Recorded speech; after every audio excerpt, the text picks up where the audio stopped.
Ubuwula bomuntu ohamba endleleni yokukholwa ukucabanga ukuthi immune to these three things.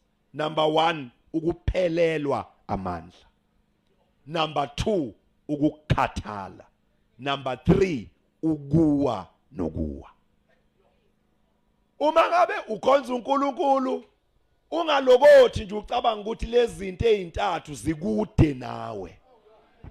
Ngoba umprofeti Isaiah lezi zinto uzibhale ekhuluma nabantu abakholwayo ukuthi insizwa ziyakhathala aphele amandla.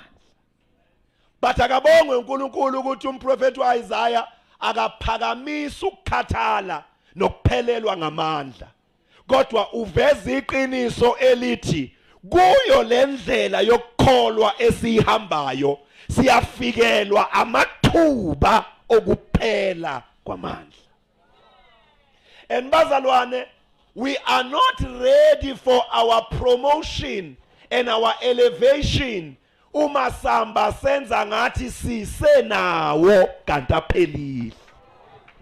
Uma ngabe umzalwane ezoba ready for restoration and restitution kufanele afike esigabeni la evuma khona ukuthi noma ngeke ngahambe emandleni angakanani njengamanje ayithethwe inyani kimi amandla aphelile. Alibonga igama lenkosi. Uthi ke zikhathale. Zenze njani bazani bami? Zikhathale. If you can come to our churches today, kugcwele ngendlela emangalisayo. Kodwa mawuyifaka i-dipstick kamoya, uyezwa ukuthi bakhathele abazalwane. Bakhathele ukuthandaza, bakhathele ukushisekela, bakhathele ukumkhonza, bakhathele ukuphikelela.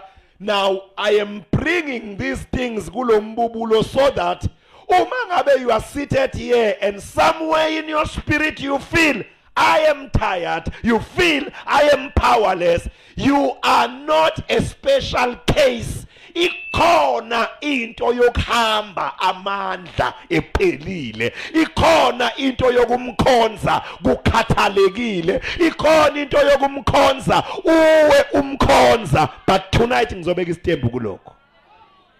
Usethi kumpostoli, usethi umprofeti Isaiah lapha, kepha abamethembayo. Abanjani? Ngiyaxolisa abazane bami ukuthi ekseni kangaka ngomgqibelo